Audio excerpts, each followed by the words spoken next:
আসসালামু আলাইকুম। আমাদের আজকে আলোচনার টপিক হচ্ছে এরোটিক রিগার্জিটেশন।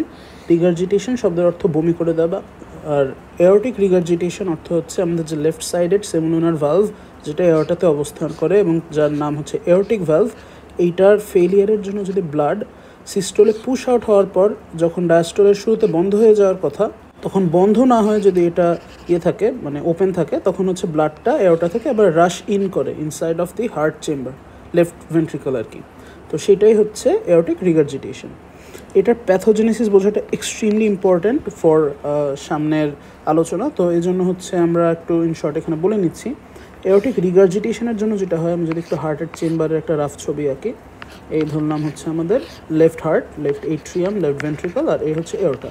এরোটার এই ভালভটা ইনকম্পিটেন্ট। তো আমাদের হচ্ছে লেফট ভেন্ট্রিকল থেকে ব্লাডটা পুশ আউট করার পর আবার মানে কিছু দূর যাওয়ার পর আবার এটা ব্যাকফ্লো হচ্ছে, এখানে ব্লাডটা জমা থাকছে। কারণ আমাদের যে ডায়াস্টোলের শুরুতে এভি ভালভগুলি ওপেন হয়ে যাওয়ার কথা, in this case mitral valve open হয়ে এই লেফট এট্রিয়ামে যে সিস্টোলের শেষে ব্লাডটা জমা হওয়ার কথা লেফট এট্রিয়ামে, সেটা আবার হচ্ছে ভেন্ট্রিকলে ফ্লো করবে। এখন আগে থেকে এখানে ব্লাড জমা ছিল এই ইনকম্পিটেন্ট এরোটিক ভালভের জন্য, তার উপর আরও ব্লাড এখানে জমা হচ্ছে। সো ফ্র্যাঙ্ক স্টার্লিং ল অনুসারে স্ট্রেচ বেশি যেন ফোর্স অফ কন্ট্রাকশনও বেশি হবে। তো এখানে সেটাই লেখা যে ইনক্রিজ কার্ডিয়াক আউটপুট হচ্ছে ডিউ টু এরোটিক রিগার্জিটেশন, এর জন্য আস্তে আস্তে লেফট ভেন্ট্রিকুলার ডাইলেটেশন হচ্ছে, এর জন্য আলটিমেটলি স্ট্রোক ভলিউমটা ডাবল হয়ে যাচ্ছে। কিন্তু আবার স্ট্রোক ভলিউম ডাবল হয়েও লাভ নেই, কারণ যেটুকু ব্লাড বের হচ্ছে তার একটা পার্সেন্টেজ আবার ফেরত আসতেছে। So ultimately left ventricular failure develop করছে এবং মেজর আর্টারি থেকে হিউজ অ্যামাউন্ট অফ ব্লাড যাচ্ছে, যেন পালসেটাইল মেজর আর্টারিজ দেখা যাবে। এবং লেফট ভেন্ট্রিকুলার ফেলিয়ারের জন্য হচ্ছে ইনক্রিজড ইনডায়াস্টোলিক প্রেশার, ইনডায়াস্টোলিক ভলিউমটাও বেড়ে যাচ্ছে এবং ইনডায়াস্টোলিক প্রেশারও বেড়ে যাচ্ছে, এবং অ্যাজ এ রেজাল্ট এখান থেকে পালমোনারি ইডিমা রেজাল্ট করতে পারে। কারণ এইখানে ফাংশনালি আমাদের থেকে ব্লাড বের হচ্ছে না। এই যদি আমাদের দুই সাইডের হার্ট হয়, এটা লেফট এটা রাইট, তো রাইট সাইডের থেকে তো যাবে লাংসে যাবে, এটা ধরলাম লাংস, এই দুইটা লাংস থেকে আবার হচ্ছে পালমোনারি ভেইন হয়ে আমাদের লেফট হার্টে ড্রেন করবে। এখন লেফট হার্ট থেকে আবার এরোটা থেকে বের হবে।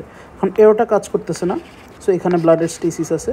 সো এইভাবে প্রেশার হইতে হইতে আর কি আমাদের একটা ব্যাকফ্লো অফ ব্লাড বলতে পারে, একটা কনজেশন হইতেছে, যার কারণে লাংসে গিয়ে এরকম ব্লাডটা ইনক্রিজ অফ হাইড্রোস্ট্যাটিক প্রেশার করতেছে, এর জন্য লাংসে পানি জমতেছে। এইটাই হচ্ছে পালমোনারি ইডিমা কজ করতেছে। সো মোটামুটি এই আমাদের কমন প্যাথোলজি। আর এরপরে হচ্ছে আমরা কজেস অফ এরোটিক রিগার্জিটেশন যদি দেখি, দুইটা ভাগে ভাগ করা হয়েছে। একটা হচ্ছে অ্যাকিউট কেসেস আর একটা হচ্ছে ক্রনিক কেসেস। 6টা অ্যাকিউট কেস, 8টা ক্রনিক কেস। একটু আমরা ইনডেপথে দেখার চেষ্টা করবো ইনশাল্লাহ। তো লেটস স্টার্ট। ফার্স্টলি হচ্ছে আমাদের রিউমেটয়েড হার্ট ডিজিজ যেগুলো আছে, অ্যাকিউট রিউমেটিক ফিভার এবং ইনফেক্টিভ এন্ডোকার্ডাইটিস, এটার জন্য হচ্ছে আমাদের অ্যাকিউট কেসগুলো হয়। আর রিউমেটয়েড আর্থ্রাইটিস যেটা সেটার জন্য হচ্ছে আমাদের ক্রনিক এরোটিক রিগার্জিটেশন হতে পারে। এর সাথে মাইট্রাল মারফান সিনড্রোম, দেন হচ্ছে অস্টিওজেনেসিস ইমপারফেক্টিকা, অ্যাঙ্কাইলোজিং স্পন্ডাইলাইটিস, রিটার সিনড্রোম সহ অন্য বহু আর কি আমাদের যে কানেকটিভ টিস্যু বা স্কেলেটাল মাস্কুলোস্কেলেটাল যে ডিজিজগুলি, ওগুলি আর কি অ্যাসোসিয়েটেড ক্রনিকটার সাথে। বাট অ্যাকিউটটা মেনলি হার্ট কজেসেই হয়, আরও অ্যাপ্রোপ্রিয়েটলি ভালভ কজেসে হয়। তো অ্যাকিউট কেসগুলোর প্রথমটার মধ্যে হচ্ছে আমাদের অ্যাকিউট রিউমেটিক ফিভার আছে, যেটা হচ্ছে একটা জাস্ট ইনফ্ল্যামেশন হচ্ছে মায়োকার্ডাইটিসের জন্য ইনফ্ল্যামেশন হচ্ছে। ইনফ্ল্যামেশনের জন্য আমাদের লেফট ভেন্ট্রিকলটা ডাইলেটেড হচ্ছে, এবং আমরা জানি যে একটা অ্যানুলাস থাকে সব ভালভ অ্যাপারেটাসের, তার সঙ্গে হচ্ছে এই কাস্প যে মেইন যে পার্টটা ভালভের, কাস্পগুলো অ্যাটাচ থাকে। সো কোনো কারণে যদি এই অ্যানুলাসটা এনলার্জড হয়ে যায়, তখন হচ্ছে কাস্পগুলো দূরে সরে যায়। এখন এখানে সেটাই হচ্ছে যে ভেন্ট্রিকল এনলার্জ হচ্ছে, অ্যানুলাসটা এনলার্জ হচ্ছে, অ্যাজ এ রেজাল্ট কাস্পগুলোও দূরে সরে যাচ্ছে একটা থেকে আরেকটা। সো এটা প্রপারলি ক্লোজ করতে পারবো, so loose aortic valve form হবে। এটা হচ্ছে আমাদের অ্যাকিউট রিউমেটিক ফিভারে হচ্ছে। ইনফেক্টিভ এন্ডোকার্ডাইটিসে কী হচ্ছে, এক্ষেত্রে হচ্ছে ডাইরেক্ট ভালভ ড্যামেজ হচ্ছে, ভালভে ভেজিটেশন হইতেছে, হ্যান ভালভটা ড্যামেজড হয়ে যাচ্ছে। আর একটা হচ্ছে এরোটিক ডিসেকশনের সমস্যা হতে পারে। এরোটিক ডিসেকশনে যেটা হয়, ধরলাম এখানে সুপ্রা ভালভুলার একটা ড্যামেজ হয়েছে, যেখানে সুন্দর করে ছবিটা দেওয়া আছে, সুপ্রা ভালভুলার একটা জায়গায় এরকম একটা ছিদ্র হয়ে গেছে। এরোটিক ডিসেকশন মানে তো হচ্ছে একটা ইন্টিমাল টিয়ার, মানে আর্টারির যে ইন্টিমাল লেয়ার সেটা টিয়ার হয়ে যখন লুমেন থেকে ইন্টিমা হয়ে আর কি ভিতরে চলে আসে ভেসেলের, ব্লাডটা ভেসেলের ভিতরে চলে আসে, সেই ভেসেলে গিয়ে এটা হচ্ছে এরকম করে জমা হয়ে এরকম একটা আউটপাউচিং করে, এটাই হচ্ছে অ্যানিউরিজম। এই ডিসেকশন থেকে অ্যানিউরিজম হয়। তো এই ক্ষেত্রে ডিসেকশন বা অ্যানিউরিজমে যেটা দেখা যায়, একটা সুপ্রাভালভুলার এরকম ডিফেক্ট হয়েছে, ব্লাড এরকম পাস আউট করতেছে ডিউরিং সিস্টল। তো এই ডিফেক্ট থেকে আবার ব্লাডটা এরকম ব্যাকফ্লো করবে। ব্যাকফ্লো করে গিয়ে এই যে ভালভ অ্যাপারেটাস, এই ভালভ অ্যাপারেটাসের যে বেজে হচ্ছে যে কানেকটিভ টিস্যু সাপোর্ট যে অংশটা সেখানে ড্যামেজ করবে, অ্যান্ড অ্যাজ এ রেজাল্ট এখানে হচ্ছে এওরটিক ভালভটা উইক হয়ে যাবে। ভালভ উইক হয়ে যাওয়ার কারণে আমাদের আলটিমেটলি এওরটিক রিগার্জিটেশন ডেভেলপ করতে পারে। এটা আরেকটা সিন। এছাড়া হচ্ছে রাপচার অফ সাইনাস অফ ভ্যালসালভা জিনিসটাকে, সাইনাস অফ ভ্যালসালভা হচ্ছে আমাদের এওরটার যে পার্টটা থেকে করোনারি আর্টারি বের হয়, তো এই জায়গাটা যদি রাপচার হয় সেক্ষেত্রে তো হচ্ছে এওরটাটা উইক হয়ে যাবে। এওরটা উইক হয়ে যাওয়ার কারণে হচ্ছে এখানে এওরটিক রিগার্জিটেশন ডেভেলপ করতে পারে। এছাড়া হচ্ছে প্রোস্থেটিক ভ্যালভ যদি ফেল করে বা ট্রমা, মানে প্রোস্থেটিক ভ্যালভ ফেল করলে তো এটা অবশ্যই এটাও এওরটিক ভ্যালভটা যদি প্রোস্থেটিক থাকে সেটা ফেল করলে হলো এওরটিক রিগার্জিটেশন হল। আর যদি ট্রমার কারণে ভ্যালভের ড্যামেজ হয় সেই ড্যামেজ থেকেও ভ্যালভটা ফেল করতে পারে, সেটাও এওরটিক রিগার্জিটেশন কজ করতে পারবে। এগুলো সব হচ্ছে অ্যাকিউট কজেস গেল। এরপর হচ্ছে ক্রনিক যে 8টা কজ সেগুলি শুরু করা যাক। ফার্স্টলি হচ্ছে সিফিলাইটিক এওরটাইটিস। এটা রিলেটিভলি ইন্টারেস্টিং একটা জিনিস। সিফিলিসের যে টারশিয়ারি স্টেজটা, সেই ক্ষেত্রে 2টা মেকানিজমে হচ্ছে আমাদের এওরটাকে ড্যামেজ করতে হয়। নাম্বার 1 হচ্ছে ভেজা ভেজোরামের অবস্ট্রাকশন, আর নাম্বার 2 হচ্ছে ডাইরেক্ট এওরটাইটিসের মাধ্যমে ভালভ ড্যামেজ। এখন ভেজা ভেজোরামে যেটা হয়, ভেজা ভেজোরাম জিনিসটাকে আগে যদি বলি, সেটাকে বলা হয় ভেসেলস উইদিন ভেসেলস। এটা আমাদের যে হার্ট, তার থেকে যে এওরটা বের হবে সেই এওরটার নিজেরও ব্লাড সাপ্লাই দরকার হয়, এবং এই জন্য তার গায়ে হচ্ছে ছোটো ছোটো এরকম স্মল ভেসেল আর কি সাপ্লাই দেয় তাদের। তো এই ছোটো ভেসেলদেরই ভাজা ভেজোরাম বলে। এখন যখন সিফিলিস হয় কারো, সিফিলিস হওয়ার কারণে প্রচুর লিম্ফোসাইটিক প্রোলিফারেশন বেড়ে যায়। তো এই লিম্ফোসাইটিক প্রোলিফারেশনের জন্য আবার হচ্ছে সেকেন্ডারিলি বিভিন্ন গ্রোথ ফ্যাক্টরস মিডিয়েটার সেক্রেটেড হয়, যেগুলি থেকে হচ্ছে এন্ডোথেলিয়াম অফ ব্লাড ভেসেলগুলি প্রোলিফারেট হয়। এখন হচ্ছে নাম্বার 1 লিম্ফোসাইটিক প্রোলিফারেশনের জন্য এই যে ভাজা ভেজোরাম, এগুলির আশেপাশে এরকম লিম্ফোসাইটগুলি জমা হয়, জিনিসটাকে অক্লুশন করতে পারে। আবার হচ্ছে গ্রোথ ফ্যাক্টর রিলিজের জন্য এই জায়গায় ইন্টিমাল একটা প্রোলিফারেশন হচ্ছে, এজন্য হচ্ছে এগুলো কম্প্রেসড হতে পারে, সেটা হচ্ছে আরেকটা কজ। তো এই 2টা জিনিস মিলিয়ে দেখা যায় যে ভেজোরামগুলি অবস্ট্রাক্টেড হচ্ছে। তো আমাদের এওরটাটা উইক হয়ে যাবে, কারণ হচ্ছে এওরটা প্রপার ব্লাড সাপ্লাই পাচ্ছে না। সো উইকনেস হবে অফ এওরটা হবে, আবার ফাইব্রোসিসও হতে পারে। যে গ্রোথ ফ্যাক্টর রিলিজের জন্য এখানে লিখছি মনে হয় যে গ্রোথ ফ্যাক্টর রিলিজের জন্য ফাইব্রোসিস হতে পারে, ফাইব্রোব্লাস্ট অ্যাক্টিভেশনের মাধ্যমে। অ্যাজ এ রেজাল্ট এওরটিক ওয়ালটা শ্রিঙ্ক করবে। এটা একটা ট্রি বার্ক অ্যাপিয়ারেন্স বলে, যে এরকম করে আমাদের যে গাছের যে কাণ্ডতে এরকম একটা প্যাটার্ন থাকে, সেরকম প্যাটার্নটা এওরটিক ওয়ালে দেখা যাবে। আরেকটা সেকেন্ড যে মেথড, সেটা হচ্ছে এওরটাইটিসের জন্য এওরটা উইক হয়ে যাবে, তখন হচ্ছে এই পালসেটাইল হাই প্রেশার, যেটা এওরটা এমনিতেই তো হচ্ছে এওরটিক রিগার্জিটেশন অনেক বেশি স্ট্রোক ভলিউম থাকে, তার উপরে হচ্ছে এওরটা উইক। সো এইসব কেস মিলে হচ্ছে এওরটা ডাইলেটেড হয়ে যাবে, অ্যান্ড ফার্দার এওরটিক ভালভটা লুজ হয়ে যাবে। সো এই ভেজা ভেজোরাম উইক করে এওরটিক রিগার্জিটেশন শুরু করে আবার ফার্দার এওরটাইটিসের মাধ্যমে এই ড্যামেজটা করতে পারে। সো ওভারঅল এইভাবে সিফিলিসে আমাদের এওরটাইটিস থেকে এওরটিক রিগার্জিটেশন হতে পারে। এরপর হচ্ছে রিটার সিনড্রোম। এটা আমরা আগেই বলছি যে এটা একটা মাস্কুলোস্কেলিটাল ডিফেক্ট। মাস্কুলোস্কেলিটাল ডিফেক্ট সবগুলি হচ্ছে মেনলি কানেকটিভ টিস্যু ডিসঅর্ডার। তো আমাদের যে এওরটার স্ট্রাকচারে যে কানেকটিভ টিস্যু আছে সেটা ডিফেক্টের জন্য আর কি এওরটা ফেল করতেছে। সো মোরাললেস সবই এরকম। Ankylosing spondylitis same. এখান থেকে জানা ইম্পর্ট্যান্ট হচ্ছে HLA-B27 সঙ্গে লিঙ্ক, এবং মেলদের সঙ্গে বেশি লিঙ্ক। ইউজুয়ালি তো অটোইমিউন ডিজিজগুলো ফিমেলদের বিষয়, এটা মেলদের সঙ্গে বেশি লিঙ্কড। রিউমেটয়েড আর্থ্রাইটিস, এটা অটোইমিউন এওরটিক ড্যামেজের জন্য হয়। মারফান সিনড্রোম, এছাড়া হচ্ছে আরও আছে অস্টিওজেনেসিস ইমপারফেক্টিকা, এক্ষেত্রে হচ্ছে কোলাজেন 1 সিনথেসিস ইম্পেয়ার্ডের জন্য ইনক্রিজড রিস্ক। তো এগুলি হচ্ছে আমাদের সব connective tissue related cause. Marfan সিনড্রোমটা আলাদাভাবে আমরা একটা মাথায় রাখতে হবে, ক্রোমোজোম 15 অ্যাবনর্মালিটির জন্য। এটা ফাইব্রিলিন নামের একটা জিন আছে, যেটা কানেকটিভ টিস্যু কম্পোনেন্ট একটা। এটা হচ্ছে জন্য এই কানেকটিভ টিস্যু অফ এওরটা ডিজেনারেশন করে থাকে এই মারফান সিনড্রোমে, তো সেখান থেকে উইক এওরটিক ভালভ হয়। আচ্ছা, যাই হোক, তো সিভিয়ার হাইপারটেনশন। এবার আমাদের যে 2টা বাকি আছে, একটা হচ্ছে বাইকাসপিড এওরটিক ভালভ, আর একটা হচ্ছে সিভিয়ার হাইপারটেনশন। সিভিয়ার হাইপারটেনশনে মেনলি আমাদের এই যদি এওরটা হয়, আমাদের এওরটার অনেক বেশি প্রেশারের এগেনস্টে কাজ করতে হচ্ছে, কারণ টোটাল পেরিফেরাল রেজিস্ট্যান্স অনেক বেশি। তো এই ব্যাক প্রেশার থেকে একসময় এওরটা কাজ করতে পারতেছে না, বেশি ব্লাড এখানে রয়ে যাইতেছে। সো ওভারঅল সব কিছু মিলে আর কি, এই একে তো হচ্ছে বেশি জোরে পাম্প করে তারা ব্লাড বের করতে পারতেছে না, জন্য হচ্ছে সেকেন্ডারিলি একটা লেফট ভেন্ট্রিকুলার হাইপারট্রফি ডেভেলপ করে এই যে অ্যানুলাসটা আর কি এনলার্জ করে একটা করতেছে তোমার আমাদের হচ্ছে এওরটিক ভালভটাকে লুজ করে ফেলতেছে, এটা একটা ব্যাপার। আবার হচ্ছে বারবার large amount of blood pass out করতেছে বলে ওটাতে ড্যামেজ হতেছে। 2টা মিলে আর কি সিভিয়ার হাইপারটেনশন করতেছে আমাদের এওরটিক রিগার্জিটেশন কজ করতেছে। তো এইটা গেল। আর বাইকাসপিড এওরটিক ভালভে হচ্ছে টার্বুলেন্ট ব্লাড ফ্লো জন্য হচ্ছে ভালভ ড্যামেজ হয়, কারণ নর্মালি তো হচ্ছে এওরটিক ভালভটা ট্রাইকাসপিড থাকে, তো এটা বাইকাসপিড হলে আর কি অ্যাবনর্মাল একটা স্ট্রাকচার। আল্লাহ তো বানাইছেন ট্রাইকাসপিড, কারণ আছে, এটা ট্রাইকাসপিডের জন্যই আমাদের এওরটাটা ফিট। সো বাইকাসপিড হলে এটা হচ্ছে ভালভ ড্যামেজ হয়ে যেতে পারে। সো এই জন্য এখান থেকে এওরটিক রিগার্জিটেশনের রাইজ করতে পারে। সো এই গেল আমাদের হচ্ছে কজগুলি। এখন আমরা ক্লিনিক্যাল ফিচার্সের দিকে যদি একটু তাকাই, আমাদের সায়েন্স আছে যেগুলি হচ্ছে ক্লিনিশিয়ান দেখবে, আর একটা হচ্ছে সিমটমস আছে যেগুলো হচ্ছে রোগী নিয়ে আমাদের কাছে আসবে। সিমটমসগুলো খুবই ভেগ ইন দিস কেস। এখানে হচ্ছে যে লেফট ভেন্ট্রিকুলার ফেলিয়ার থেকে যদি হয়, পালমোনারি ইডেমা হয়, পালমোনারি ইডেমার জন্য শোনা যাবে, আমাদের পেশেন্টের ডিজনিয়া থাকবে। তারপর হচ্ছে আমাদের যেহেতু ভেন্ট্রিকুলার ফেলিয়ার হয়েছে, কার্ডিয়াক আউটপুট কম, সো রিডিউস পারফিউশনের জন্য ডিজনিয়া থাকতে পারে, পালমোনারি ইডেমার ফিচার থাকবে, চেস্ট হেভিনেস, রেসপিরেটরি ডিস্ট্রেস, হ্যান, কার্ডিয়াক আউটপুট কম, এই জন্য হচ্ছে আমাদের আর্টেরও ব্লাড সাপ্লাই কম, করোনারি সাপ্লাই কম, করোনারি সাপ্লাই কম হওয়ার কারণে অ্যানজাইনা ডেভেলপ করতে পারে, অ্যান্ড অ্যাজ এ রেজাল্ট আমাদের হচ্ছে প্যালপিটেশনসও ডেভেলপ করতে পারে। সেখান থেকে আমাদের হচ্ছে হার্ট বেশি বেশি পাম্প করতেছে to compensate for the reduced amount of blood flow. তো এই হচ্ছে আমাদের সিমটমস গেল, খুবই নন স্পেসিফিক, আমাদের এখান থেকে খুব একটা মাথায় রাখলে ভালো, না রাখলেও সমস্যা নেই। যেটা জানা রাখবে সেটা হচ্ছে আমাদের সায়েন্সগুলি, অনেক সায়েন্স আছে, পালস রিলেটেড অনেক সায়েন্স আছে, মারমার রিলেটেড অনেক সায়েন্স আছে। তো পালস রিলেটেড যে 6টা সায়েন্স, সেটার মূলনীতিটা আগে যদি একটু এখানে আমরা গিয়ে দেখি। এখানে হচ্ছে একটা আমাদের ভলিউম প্রেশার কার্ভ দেখানো হয়েছে। এই যে লালটা হচ্ছে এওরটার জন্য ইন্ডিকেট করা, আর নীলটা দিয়ে হচ্ছে আমাদের ভেন্ট্রিকুলারটা ইন্ডিকেট করা, আর কালোটা দিয়ে এট্রিয়াল, যেটা আমাদের এক্ষেত্রে কোনো কাজে আসতেছে না। এখন ভেন্ট্রিকুলার যে নর্মাল কার্ভটা, তার চেয়ে অনেক বেশি হচ্ছে থাকবে, আমাদের প্রেশারটা থাকবে ডিউরিং সিস্টোল। এখানে দেখা যাচ্ছে নর্মালি হচ্ছে অ্যারাউন্ড 80 and 120 মাঝামাঝি থাকে সিস্টোলে, but in case of systole এই এওরটিক রিগার্জিটেশনের ক্ষেত্রে বেড়ে একদম 200-র কাছাকাছি প্রায় চলে যায়, 200 প্রায় টাচ করে ফেলছে। এটার কজ হচ্ছে আমাদের আমরা দেখে ফেলছি যে ইনক্রিজ কার্ডিয়াক আউটপুট, কারণ প্রিভিয়াস সাইকেলের এন্ড ডায়াস্টোলিক ভলিউম বেশি ছিল।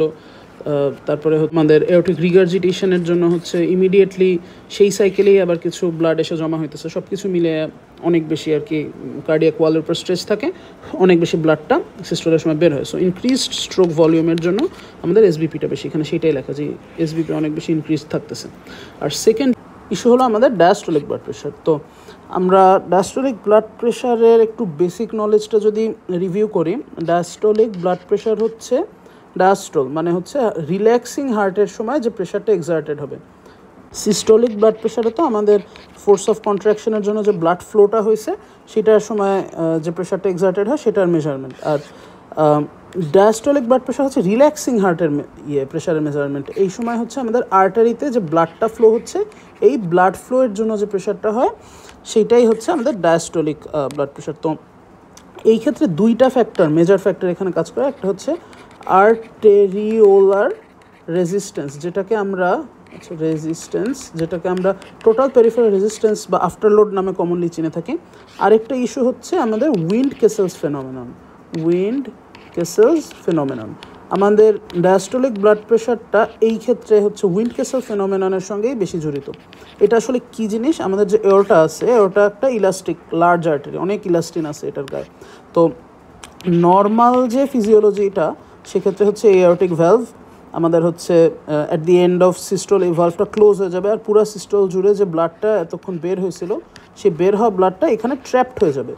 এখন এই যে আমি যদি আবার একটু ফ্রেশ করে রাখি, এই যে আমাদের এওরটাটা এখানে তো ট্র্যাপড, আর এখানে হচ্ছে অনেক ইলাস্টিক আছে। তো এই জিনিসটা কিন্তু এক্সপ্যান্ডেড, এখন এই যে এরিয়াটা এটা এক্সপ্যান্ডেড, কারণ এখানে ট্র্যাপড, এখানে ব্যাকফ্লো হওয়ার সুযোগ না, এখানে ভর্তি ব্লাড। তো এই ইলাস্টিক স্ট্রেচের জন্য একটা রিকয়েল হবে, এই রিকয়েলের জন্য এই ব্লাডের যে কলামটা, আমরা যদি কলাম হিসেবে চিন্তা করি, কলামটা সামনে যাবে, এইটা এক্সপ্যান্ড হবে, একটা স্ট্রেচ হবে, সেই স্ট্রেচের জন্য রিকয়েল হবে, এই পার্টটুক আবার আরও সামনে চলে যাবে। তো এইভাবে হচ্ছে যে আর্টারির স্ট্রেচ অ্যান্ড রিকয়েলের জন্য মুভমেন্ট অফ ব্লাড হয়, এটাকে বলে উইন্ড কেসেলস ফেনোমেনন। এখন আমাদের উইন্ড কেসেল ফেনোমেননের যে পূর্ব শর্তটা যদি আমরা চিন্তা করি, এখানে একটা এওরটিক ভালভটা কম্পেটেন্ট থাকতে হইতেছে।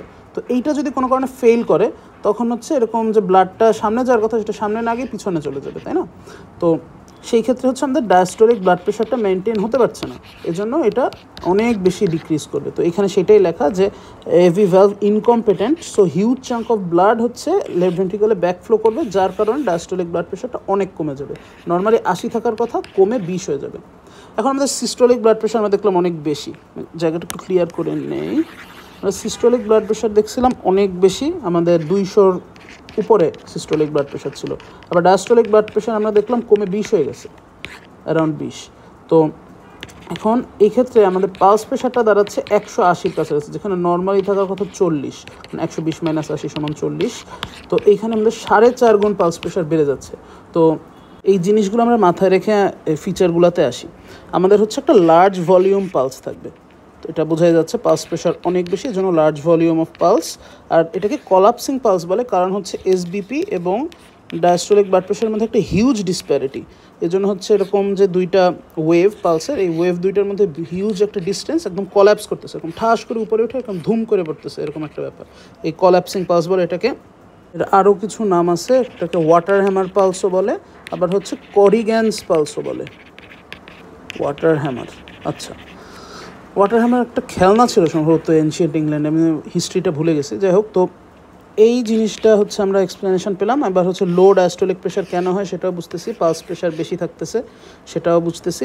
বাউন্ডিং পেরিফেরাল পালস, পেরিফেরিতে যখন আমরা পালস প্যালপেট করতে যাব তখন অনেক বেশি পালস পাবো due to immensely high pulse pressure, সেটাই হচ্ছে বাউন্ডিং পেরিফেরাল পালস আর কি বলা হচ্ছে, যেরকম ধুম ধুম করে আমরা প্যালপেট করলে পালস টের পাবো। এরপরে হচ্ছে কিছু পার্টিকুলার সাইন, এগুলি সবই পালসের সঙ্গে রিলেটেড। একটা হচ্ছে কুইঙ্কিস সাইন, একটা হচ্ছে ডিমাসের সাইন, আর একটা হচ্ছে ডিউরোজিয়াস সাইন। ডেভিডসনে এই ডিউরোজিয়াস সাইনটাকে ফেমোরাল ব্রুই লিখে আবার ব্র্যাকেটে পিস্টল শট মারমার বসে, বাট জিনিসটা একটু স্লাইড বিতর্কিত, এটাকে আগে আমি অ্যাড্রেস করে নিই। পিস্টল শট মারমারটা আমি অন্য জায়গায় পাইছি, এটার নাম হচ্ছে ট্রপ সাইন। ট্রপ সাইন বলতে হচ্ছে আমরা যখন ফিমোরাল আর্টারিটাকে অসকালটেট করি, এই ফিমোরাল আর্টারিতে আমরা স্টেথোস্কোপ বসালাম, তখন হচ্ছে ইসের সময় যে আপস্ট্রোকের সময় বা সিস্টোলের সময় হচ্ছে এরকম একটা বন্দুকের গুলির মতো আওয়াজ পাওয়া যায়, একটা ফিমোরাল ব্রুই পাওয়া যায়, এটাকেই হচ্ছে ট্রপ সাইন বলে। আর যেটা হচ্ছে ডিউরোজিয়াস সাইন, একটু স্লাইটলি ডিফারেন্ট। এই ক্ষেত্রে হচ্ছে একটা অল্টারনেটিভ পাওয়া যায়, ব্রুই পাওয়া যায় during systole and diastole based on femoral artery compression. আমি এক্সপ্লেন করতেছি জিনিসটা। এই ধরলাম আমাদের ক্যারোটিড, আমাদের আর্চ অফ এওর্টা, এই হচ্ছে আমাদের ক্যারোটিড আর্টারি, এখান থেকে উঠলো, আর এইখান থেকে কোনো একটা জায়গা থেকে এরকম আমাদের ফিমোরাল আর্টারি আসছে, এটা হচ্ছে প্রক্সিমাল, এটা হচ্ছে ডিস্টাল। এইখানে আমরা স্টেথোস্কোপ রাখলাম এই ফিমোরাল আর্টারিতে, হ্যাঁ এটা আচ্ছা ইন্ডিকেট করি, এটা ফেমোরাল আর্টারি, এই এওর্টা থেকে বের হয়েছে, এটা ক্যারোটিড আর্টারি। এখন আমরা অসকালটেট করার জন্য এখান তো স্টেথোস্কোপ রাখলাম। এখন এই ক্ষেত্রে আমরা ফার্স্টলি হচ্ছে প্রক্সিমালি একটা প্রেশার দিয়ে দেন হচ্ছে স্টেথোস্কোপটা প্রেস ডাউন করবো, এরকম করে দুই আঙুল দিয়ে স্টেথোস্কোপ প্রেস করে আরেক আঙুল দিয়ে হচ্ছে আমরা আর্টারিটাকে কম্প্রেস করব। তো এইভাবে হচ্ছে কম্প্রেস করার পর আমরা ক্যারোটিড আর্টারির উপর আঙুল রাখবো, তখন আমরা চেক করতে পারবো যে এই কম্প্রেশনের জন্য, প্রক্সিমাল কম্প্রেশনের জন্য আমরা একটা সিস্টোলিক এক্সট্রা সাউন্ড পাই। এগুলি বিভিন্ন জায়গায় আসলে মারমারি বলছে, যদিও ফিমোরাল ভেসেল তো আসলে পেরিফেরাল একটা ভেসেল, এখানে হচ্ছে আমরা ব্রুই বলাই উচিত এখানে কোনো টার্বুলেন্স পাইলে, বাট এখানে বইটইতে যেহেতু বলছে মারমার, আমিও মারমারি বলতেছি। এখানে হচ্ছে সিস্টোলিক মারমার পাওয়া যায়। আবার হচ্ছে in case of compression on this side, এই সাইডে আছে, এটা অন্য কালি দিয়ে দেখাচ্ছি, এই সাইডে কম্প্রেস করার সময় আবার একটা ডায়াস্টোলিক মারমার পাওয়া যায়, মানে এটা হচ্ছে ডিস্টালি ডায়াস্টোলিক মারমার পাচ্ছি। তো এইভাবে হচ্ছে আমরা যে সাইনটা পেলাম এটাকেই হচ্ছে ডিউরোজিয়াস সাইন বলে, খুব ক্রিটিক্যাল একটা ব্যাপার। যাই হোক, আশা করি শর্টে যা বলছি বোঝা গেছে। তো এই ডিউরোজিয়াস সাইন যাওয়ার পর আমি কুইঙ্কিস অ্যান্ড ডিমাসেট সাইনের দিকে একটু যাই।